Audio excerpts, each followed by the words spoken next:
Ray, where am I going to sit? What do you mean? I have this awesome, comfortable chair for you right here. You know, Ray. Just give it a shot. Come on, have a seat. Gosh, okay.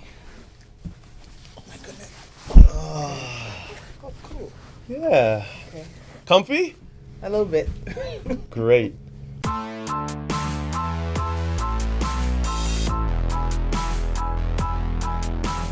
Welcome to another episode of Tiny Chair Talks. Today we have a very special guest with us that's going to talk about church discipline and her experience with it. Let's get comfortable.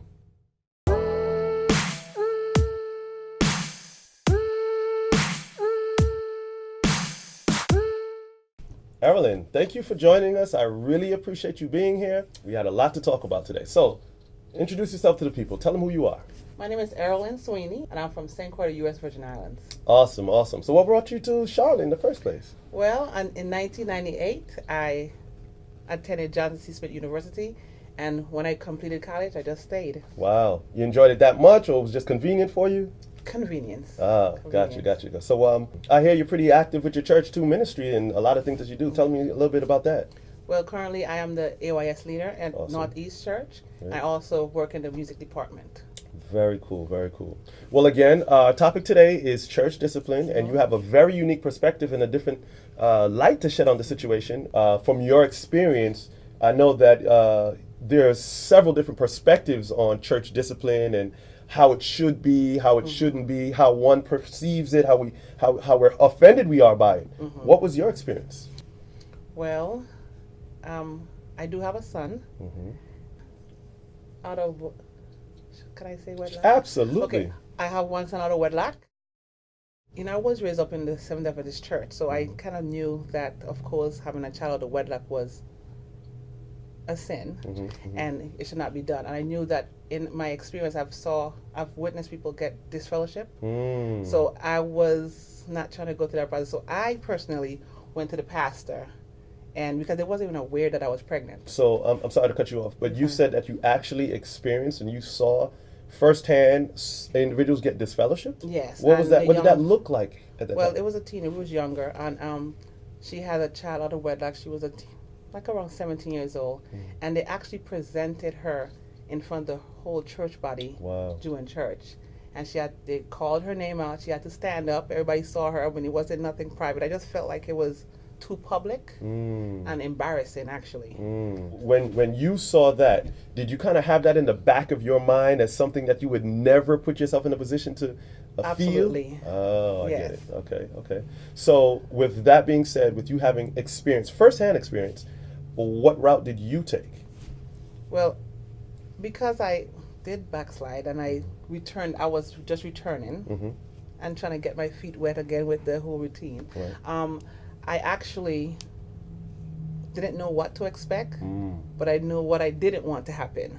Which was kind of what you saw. Yes. So I actually, I knew I did wrong, so I decided to go to the pastor and speak with him and let him know what was happening, because at that time I was holding a role as a women's choir director. Wait, so when you say speak to him, you mean to tell me that you actually went to the pastor and told on yourself?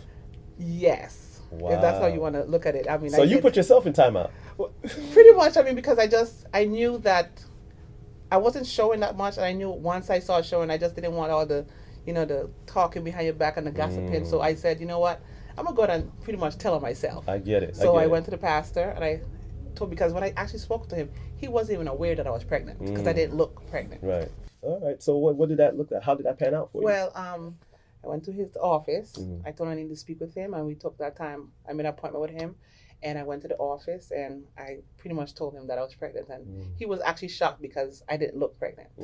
So after I told him that, I asked him, he was like, well, what is your intentions? Wow. And I said, well, I plan to still come to church. I'm not trying to leave or anything. I said, I know what I did, but I want to move forward because I didn't want to leave the church or anything like that. So were you more anxious or relieved once you had that conversation? Well, I was relieved because he just told what his directions were. He said, because I was the women's choir director, he said I cannot, obviously I couldn't hold a leadership role. So he told me to write a letter, and he told me I write the letter, explain my case, and then let them know that I'm resigning I'm, resigning from my position. Mm. And he said, it's this thing called censored. Mm. Never heard about it in my life. I didn't even know that was. So you only knew of disfellowshipping. You didn't know censoring was even an option. Correct. So he told me they will censor me. He said, since my intentions are to continue to attend church and, be active, well, after everything, after my pregnancy, after I have my delivery, he said, pretty much I would have to, in order for me to get back on the being active, I had to get rebaptized. Wow. Now, once you rededicated your life, was there any difference in your behaviors, your thoughts, your actions? Yes, well, actually, before I, you talking about the rebaptism, or you talking about my rededication in general? Your rededication. Oh, yes. I, actually, it's a tragic incident that occurred that caused me to, I did all this after I had my baby, and, it's tragic incident occurred, and that drawed me closer even to God. So, I started reading the Bible more, really understand the Bible more. And, I felt like I started listening more to the voice of God. And my actions, which I decided to stop drinking. Oh, Lord, I want to confess my sins. Yeah, absolutely fine. I stopped drinking. I started smoking. I started fornicating. And, and to this day, I have decided I was not going to go back to that. So you gave us a lot to think about, questions that I never even thought about. Censoring versus disfellowship, being rebaptized, and all those other things. Things and topics that we never really talk about or discuss as a church. Thank you so much. I really appreciate your time. I appreciate your honesty and transparency.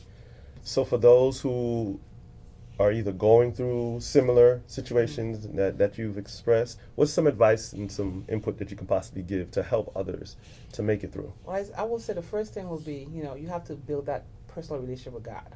Because if you don't have that, nothing else is going to fall in place. What I did was, something was on my mind. I started thinking of topics that was on my mind, like forgiveness, happiness, peace, and I looked up the scriptures that related to those things. And you was essentially speaking it into your own spirit. Yes. And it's funny because, like I said, I raised up in the church and I read a lot of these scriptures before, but it's like it made more sense to me then when I read it at that time. That's awesome. awesome. Not gonna make no more sense. I'm still really impressed at the fact that you went on your own intuition and went to the pastor and you told about what you were dealing with and you wanted resolve. That is absolutely amazing. Thank you so much. I really appreciate your time. I appreciate your honesty and transparency. And again, thank you for watching another episode of Tiny Chair Talks.